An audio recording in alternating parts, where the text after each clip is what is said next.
Front കോളേജിൻ്റെ ഒരു last day ഒരു ഗിഫ്റ്റ് തന്നായിരുന്നു. അവൾ പറഞ്ഞു ഇത് വീട്ടിൽ ചെന്നിട്ട്, ഇതാണ് ആ ഗിഫ്റ്റ്, ഇത് വീട്ടിൽ ചെന്നിട്ട് ഓപ്പൺ ആക്കാൻ പാടുള്ളൂ എന്ന് പറഞ്ഞാൽ ഇതൊരു ഓപ്പൺ ആക്കിയിട്ടില്ല. അവൾ പ്രത്യേകം പറഞ്ഞ് വീഡിയോ എടുക്കരുതെന്ന്. ഹാൻഡ് മെയ്ഡ് പാക്കിംഗ് ഒക്കെ ചെയ്താൽ തന്നേക്കുന്നത്.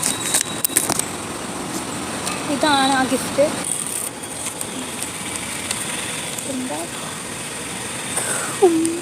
ഓ മൈ ഗോഡ്, ബണ്ണ്, ബുഷ്, ഒരു കയ്യിലിടുന്ന ചെയിൻ. അയ്യോ ഇത് നോക്കിയേ, ഇത് നോക്കി. ഒരു മെർമെയ്ഡ്, എന്നിട്ട് ഇനിയുണ്ട് ബാർബിയുടെ ഒരു സ്റ്റിക്കർ, ബാർബി ഇനിയുണ്ട് കേട്ടോ, ഇനിയുണ്ട്. ഇതെന്താ, മിഠായിക്കോറ് ഉണ്ടാക്കിയിട്ട് അതിൻ്റെ അകത്ത് ഇങ്ങനെ ഉപ്പുമുളകിൻ്റെ ഒരു മിഠായി.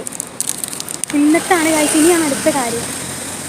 കത്ത് ഒന്നല്ല, കത്ത്. ആദ്യം ചെറുത് വായിച്ചു നോക്കാം. Quote of the day. Distance me change parts but it never changes true friendship.